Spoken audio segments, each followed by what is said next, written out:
कर रहा है। मदरसे का माल नाजायज तरीके से लोग खा रहे हैं। मस्जिद का माल जो बाप ने वक्फ किया था उसे लोग मार मार के खा रहे हैं। माल चाहिए माल।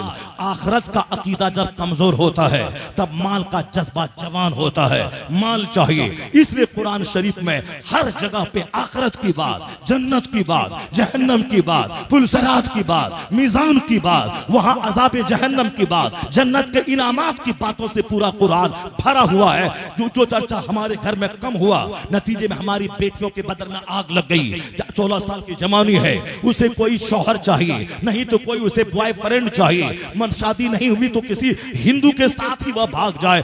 आए दिन ये तमाशा हो रहा है। यह तमाशा इसीलिए हो रहा है, मैं फिजिक्स ज्यादा पढ़ता हूं, कुरान कम पढ़ता हूं। मैं केमिस्ट्री घर में ज्यादा पढ़ता हूं, कुरान कम पढ़ता हूं। मैं अखबार ज्यादा पढ़ता हूं, कुरान कम पढ़ता हूं। जब तू अपनी बेटी को बताएगा ही नहीं कि जन्नत क्या है, जहन्नम क्या है, आखिरत क्या है, फलसफे हयात क्या है, मकसद हयात क्या है, तो तेरी बेटी जानेगी कैसे? वो तो समझेगी अच्छा खाना, अच्छा पहनना, अच्छे लड़कों से इश्क करना, यही जिंदगी का मकसद है। नहीं शादी में देर हुई, कोई काफिर ही मिल जाए जिंदगी में, काफिर ने फोन किया, उसको मिठाई का पैकेट दिया, जेवर देने का लालच दिया, उसको 1 लाख देने का लालच दिया, उसी के साथ वह भाग गई। यह कसूरवार उसका वालिद है जो अपने घर में कुरान पाक की तालीम का माहौल कम कायम किया है और सिर्फ दुनिया कमाने की हवस अपनी औलाद को ज्यादा डालता है। चूंकि आदमी का नेचर इस तरह है, जिस तरह की बातें सुनेगा उसी तरह का असर उसके दिल दिमाग में जाहिर होगा। वरना पहले 25-25 साल की खातून की शादी नहीं होती थी। अजनबी मर्दों के बारे में दिमाग में ख्याल तक नहीं आता था। अजनबी मर्दों के बारे में सोचती तक नहीं थी मेरी बेटियां, हमारी बीवी, हमारी माँ सोचती तक नहीं थी। बेवा हुई 25 साल में, 75 साल में उसकी मौत हुई। 50 साल अपनी गैरत, अपनी इज्जत, अपनी हया की चादर को वह बचा के रखी। न नजर बहकी, न जबान बहकी, न उसके हाथ बहके। समाज के लोग कहते थे ये समाज की आबरू और जीनत का नाम है, जिसको आंचल से, जिसके सर से आंचल खिसकते हुए नहीं देखा गया। इसकी वजह से बारिश रहमत का नुज़ुल समाज में होता है। वो भी तो औरत थी, 25-50 साल शौहर के बगैर जिंदा कैसे रही? या 16 साल की छोकरियां अजनबी मर्दों के साथ भागने का ऐसा माहौल कायम किया है। 40 करोड़ मुसलमानों की नाक कट रही है। अभी बरेली इलाके में 1 महीना पहले एक खूबसूरत पढ़ी लिखी, कॉलेज की पढ़ी लिखी खातून, उन्होंने एक गैर मुस्लिम के गले में फूल का माला डालकर उसके साथ उन्होंने शादी कर ली।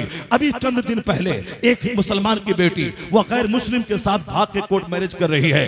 बाप उसका घिघिया के हाथ जोड़ के भीख मांग रहा है कि बेटी मान जा, चलो मैं तेरी शादी दिला दूंगा। क्यों इस तरह के सांप को पैदा किया था?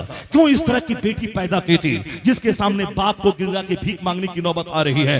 बाप कहता है माँ का प्यार याद कर, मेरी शफकत याद कर। तेरी माँ ने तुझको पेट में 9 महीने रखा, 2 साल खूने जिगर पिलाया, 10 साल नर्स की तरह तेरे कपड़ों को साफ करी। मैंने तुझ सारा प्यार तुझ पर निछावर किया। मेरी नाक क्यों काट के गैरों के साथ भाग रही है? कुछ नहीं, बदन में आग लगी है, आग। जल्दी से इस आग को बुझाना है। चाहे ये आग कोई हॉकर बुझा दे, कोई जोकर बुझा दे, कोई चमार बुझा दे, कोई हरिजन बुझा दे, कोई दलित बुझा दे, कोई चादर बेचने वाला बुझा दे, कोई ग्वाला बुझा दे। बदन में आग लगी है शहवत की।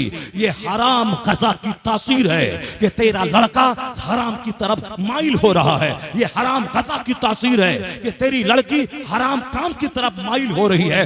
वरना जहां कुरान की तिलावत हो, जहां हलाल ग़ज़ा हो, 40 दिन तक उसका दिल दिमाग रोशन होता है। और हराम की ग़ज़ा अंदर जाए तो 40 दिन तक दिमाग काला, दिल काला, शहवत की दुनिया में आग लगती है। 25 साल की खातून सर से आंचल न खिसके, ये 16-18 साल की बच्चियां हैं, इसके बदन में आग लगी है, उसको बुझाने के लिए वह भाग रही है। जन्नत में खरबों साल रहना होगा, तो वहां जल जाएंगे मगर आज आग बुझे। कब्र में कयामत कायम ना होगी 50,000 साल तक, तो कब्र में रहना है, कुछ भी हो मगर आज आग बुझनी चाहिए। इसी बदन में आग लगी, वो हराम कमाई की तासीर है, वह गंदे माहौल का असर है कि आज बेटियां नाफरमान पैदा हो रही है, बेटे नाफरमान हो रहे। बुजुर्गों ने कहा है, कुरान ने क्यों कहा नेकों के साथ रहो? क्यों कहा नेकों के साथ रहना, नेकों की बात सुनना, नेकों का चेहरा देखना, नेकों की महफिल में बैठना, नेकों के पास आना जाना। ये अहादीस के औराक भरे हुए हैं कि नेकों के पास जाने की क्या फजीलत है। ये कुरान पाक में क्यों कहा गया इन्न रहमतल्लाहि करीबुम मिनल मोहसिनीन, अल्लाह की रहमतें मोहसिनीन के करीब है। कुरान पाक में क्यों कहा गया इन्नल्लाह युहिब्बुल मुत्तकीन, अल्लाह मुत्तकीन से मोहब्बत करता है। कुरान ने क्यों कहा वकुनू मअस सादिकीन, सच्चों के साथ रहो। हमारी सोहबतें गुंडों की, हमारे घर में आना जाना दलालों और चोरों का, हमारे घर में आना जाना बेनमाजी का, हमारे घर में आना जाना शराबियों का, हमारे घर में आना जाना अजनबी मर्दों का। अगर मेरी बच्चियां बिगड़ जाए हमारा कसूर है। हमने कभी अपनी बेटी के सामने फातिमा ज़हरा की सीरत नहीं बयान की, गौसे आजम की माँ की सीरत बयान नहीं की, हमने कभी आला हजरत की माँ की सीरत नहीं बयान की, महबूब इलाही की माँ की सीरत बयान नहीं की, गरीब नवाज की माँ की सीरत बयान नहीं की। जब मैंने बयान किया बच्चों के सामने, वह पढ़ी लिखी डॉक्टर बनी, करोड़ों में खेल रही है, वह पढ़ा लिखा इंजीनियर बना, वह लाखों में खेल रहा है, वह पढ़ी लिखी IAS ऑफिसर बनी, वह खरबों में खेल रही है, वह पढ़ा लिखा IPS ऑफिसर बना, वह करोड़ों में खेल रहा है। तो बच्चों के दिमाग में भी जुनून बसेगा, हमें डॉक्टर बनना है कमाने के लिए, हमें इंजीनियर बनना है कमाने के लिए। वह डॉक्टर बनने के बाद खिदमत क्या करेगा? वह गरीबों की जमीन बेचवा के नॉर्मल डिलीवरी को सिजरिंग करवाएगा, उसके जेवरात को गिरवी रखवा देगा, वरना बोलेगा जच्चा भी मरेगी बच्चा भी मरेगा। अब यह गरीब बेचारा पांव पकड़ रहा है, मगर उसका दिल अंधा है, क्योंकि पढ़ा ही है कमाने और खाने के लिए, इसीलिए वो कमा खा रहा है। बाप ने बोला था डॉक्टर बनेगा, कमाएगा खाएगा, बाप कहां बोला था पढ़ेगा लिखेगा नेक बनेगा, जन्नती बनेगा, समाज की सेवा करेगा, हराम और हलाल में तमीज करेगा। तो डॉक्टर बन के भेड़िया, लोग कहते हैं डॉक्टर बनना और है, इंसान बनना और है। वह इंजीनियर है, 200 से ज्यादा आदमी को मोरबी का झूला पुल खोल के उन्होंने उसको मौत के मुंह में डाल दिया, सिर्फ चंद सिक्के की खातिर। NOC भी नहीं मिला था। लोग कहते हैं वो इंजीनियर की सूरत में दरिंदा है, वो भेड़िया है, इंजीनियर है मगर इंसान नहीं है, ये डॉक्टर है मगर इंसान नहीं है। तो इंसान होना और है, डॉक्टर होना और है, इंजीनियर होना और है, डॉक्टर होना और है। तो उस कॉलेज में इंजीनियर बन के पैसा कमाने का हुनर सिखाया जाता है, उस कॉलेज में डॉक्टर बनकर चंद सिक्के कमाने का हुनर सिखाया जाता है। ये मदरसा है जहां की चटाई पे बच्चों की गुट्टी में पिलाया जाता है। झूठ बोलना हराम, शराब पीना हराम, सूद खाना हराम, माँ बाप को सताना हराम, नमाज छोड़ना हराम, दूसरों की जमीन पे कब्जा करना हराम।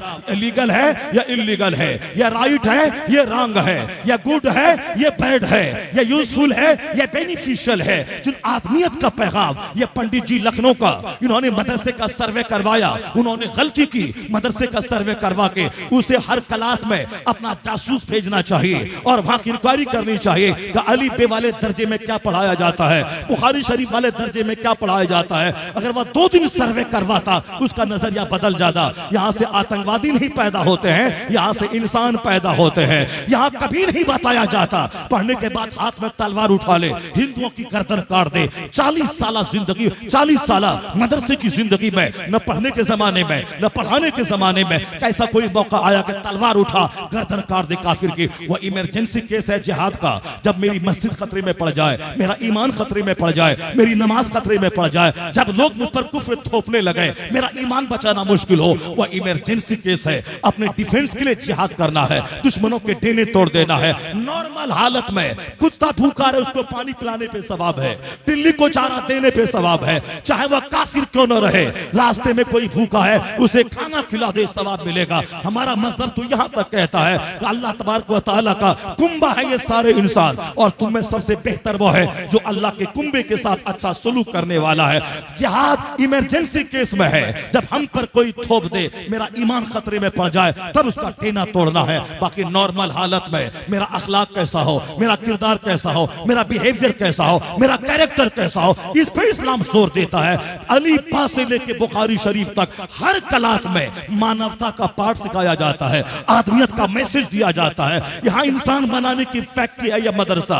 जब से मेरे मालदारों ने अपने बच्चों को मदरसे में पढ़ाना छोड़ दिया, हाफिज बन रहा, खुशी हो रही है, मगर कोई मदरसे का ट्रस्टी अपने बच्चों को नहीं बनाता हाफिज। बंबई की मस्जिद में इमाम है, खिताब अच्छा लगता है, हज तरावी अच्छी लगती है, मगर मस्जिद का अरबपति ट्रस्टी वो अपने बेटे को कभी आलिम नहीं बनाता है। वह जानता है कि एक आलिम मेंबर पे चढ़कर खिताब करता है तो बैरिस्टर नीचे, लायर नीचे, एडवोकेट नीचे, प्रोफेसर नीचे, टीचर नीचे, दारोगा नीचे। एक गरीब का बच्चा जो आलिम है वह मेंबर पे चढ़ के जब खिताब करता है, लगता है जैसे कोई बादशाह हो जो रियाया को खिताब कर रहा हो, जैसे कोई जर्नल हो वो आर्मी को ललकार रहा हो। वो सारी इज्जतें अपनी जगह, मगर कोई एक मस्जिद का ट्रस्टी बेटे को आलिम नहीं बनाता, मदरसे का मैनेजर बेटे को आलिम नहीं बनाता, क्योंकि उसके दिमाग में है आलिम बनाएंगे तो खाएगा क्या, पिएगा क्या, तो नौकरी नहीं मिली तो क्या खाएगा, 5000 कमा के कैसे बच्चों को पालेगा। यही बात 100 साल पहले हजरत अल्लामा अहमद यार खान नईमी ने लिखा है कि हमारे जमाने के जितने दोस्त थे,